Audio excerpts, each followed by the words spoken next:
domaine général de recherche, c'est l'analyse et la classification de sons environnementaux.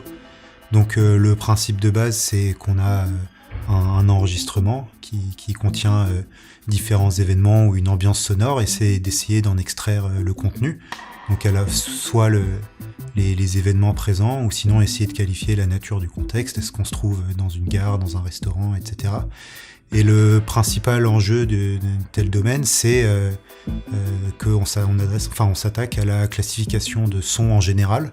Donc on aura un son qui aura une catégorie, et du coup on met en œuvre des méthodes d'apprentissage automatique pour essayer de construire des modèles qui vont pouvoir attribuer ces étiquettes aux différentes données.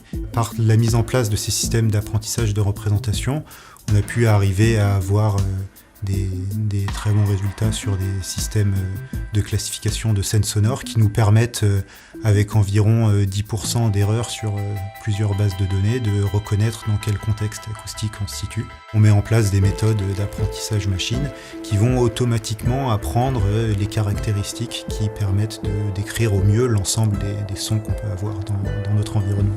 Un des premiers défis, c'est de mettre en place des systèmes, comme on le voit par exemple en traitement des images, qui sont capables de traiter ce gros volume de données, et en plus d'avoir des systèmes qui sont capables de catégoriser l'ensemble des sons qu'on peut rencontrer dans notre entourage. Par exemple, dans des systèmes embarqués où on aura juste un micro qui va analyser, par exemple pour de la surveillance, les différents sons et détecter quand il y a un danger, ou sinon dans des maisons ou des voitures intelligentes pour détecter quand quelqu'un parle, quand son chien aboie, quand une vitre se brise, etc.